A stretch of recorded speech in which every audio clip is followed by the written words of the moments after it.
Report में बात अब जालौर की, जहां जलदाय विभाग की लापरवाही की वजह से लोग गंदा पानी पीने को मजबूर हैं। शिकायत के बावजूद भी अधिकारी अनदेखी कर रहे हैं। हमारी खास रिपोर्ट देखिए।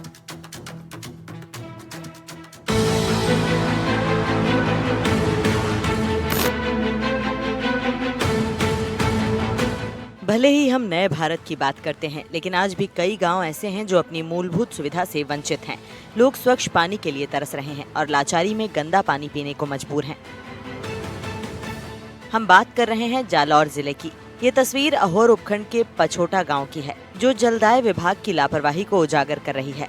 और लापरवाही के चलते ग्रामीण पिछले कई महीनों से दूषित पानी पीने को मजबूर हैं। आलम यह है कि गांव के क्षेत्रीय जीएलआर की स्थिति बेहद खराब हो चुकी है। इसमें कीड़े मकोड़े, बदबू और गंदगी जमा हो चुकी है। वहीं ढक्कन टूटकर अंदर गिर गया है, जिस वजह से घरों में गंदा और बदबूदार पानी सप्लाई हो रहा है। सरकार पेयजल को लेकर गंभीर है, लेकिन जालौर के अहोर उपखंड क्षेत्र के पांचोटा गांव में जो कि जलदाय विभाग द्वारा जो बनाई हुई पानी की जो टंकी है जीएलआर है, वो पिछले लंबे समय से जो उसकी ऊपर वाली सतह है वो गिर के कई वर्ष हो चुके हैं, लेकिन अब तक विभाग की अनदेखी के कारण उसको वापस मरम्मत या दूसरी और नई करवाई गई है। आखिर में क्यों? इस गांव के लोग यहाँ से पानी पीते हैं और ऊपर की ओर जो है वो सतह है ही नहीं। कई जीव जंतु, कई पशु पक्षी, कई ऐसे जो कीटाणु हैं वो भी अंदर गिरे पड़े हैं। यहाँ के स्थानीय ग्रामीणों का यह कहना है कि अधिकारियों को कई बार अवगत करवाया, लेकिन अधिकारियों ने अब तक कोई नहीं सुनी है।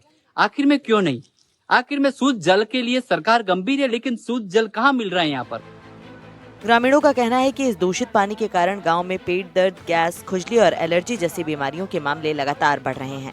कई लोग रोजाना दवाइयां लेने को मजबूर हैं। अधिकारियों को बार बार शिकायत करने के बावजूद केवल आश्वासन ही मिला है, कोई ठोस कार्रवाई नहीं हुई। ये 5 साल से अंदर गिरा हुआ है। हाँ। कोई भी अभी तक ध्यान देने के लिए नहीं आए। तो वो गिरा हुआ है, पूरा कचरा है, कीड़ा है, अंदर गिरा हुआ है। तो कोई अधिकारी जयन वैयन कोई आए थे? कोई भी नहीं आया, अभी तक कोई नहीं आया। कोई नहीं आया। कोई नहीं आया। ये समस्या लगभग 6-7 साल है। तो ये सत गिरी हुई है। कई बार अवगत कराया सरपंच, ग्राम सेवक और अपने अधिकारियों को, एमएलए साहब को, फिर भी कोई सुनवाई नहीं हो रही है। और आज देखें तक ये स्थिति है। दुखी है। मैं 3 आन काकी जान पड़े जिला जन खा जावे पियान गति हुनो। अच्छा, इन पानी को जिलो जे खा जावे और पीवा में कोई तकलीफ हुई? तकलीफ वे का घणी वे है गति। तो कोई आया नहीं? कोई नहीं आता। कोई आया कि नहीं आया अधिकारी? कोई नहीं आता। कोई नहीं आ रहा है। अच्छा।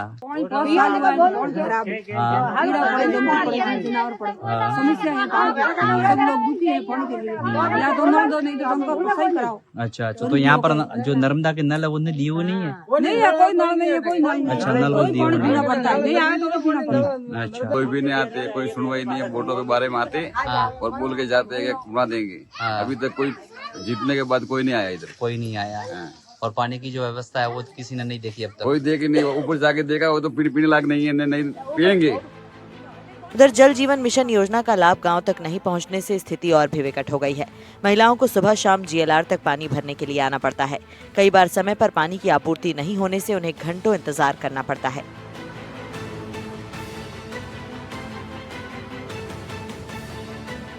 ग्रामीणों ने चेतावनी दी है कि अगर जल्द ही जीएलआर की सफाई, मरम्मत और नियमित जलापूर्ति की व्यवस्था नहीं की गई तो वो आंदोलन के लिए मजबूर होंगे। और समस्या तो गंभीर है, लेकिन अधिकारी अपना मुंह मोंद बैठे हैं, क्योंकि जनता के भरोसे राम भरोसे छोड़ दिए। लेकिन कई बार लोगों का यही कहना है कि यहाँ का जो पानी पीते हैं उससे खुजलियां भी आती है, कई प्रकार की ऐसी पेट के अंदर गैस की भी प्रॉब्लम हो रही है, यानी कि स्वास्थ्य के लिए भी ये नुकसानदायक है। लेकिन विभाग आंख बंद करके बैठा है और ऐसी स्थितियों में ग्रामीणों के लिए इस जीएलआर से पानी पीना कहीं न कहीं खतरनाक साबित हो सकता है। जालौर से एनडीटीवी के लिए भरत राज पुरोहित की रिपोर्ट।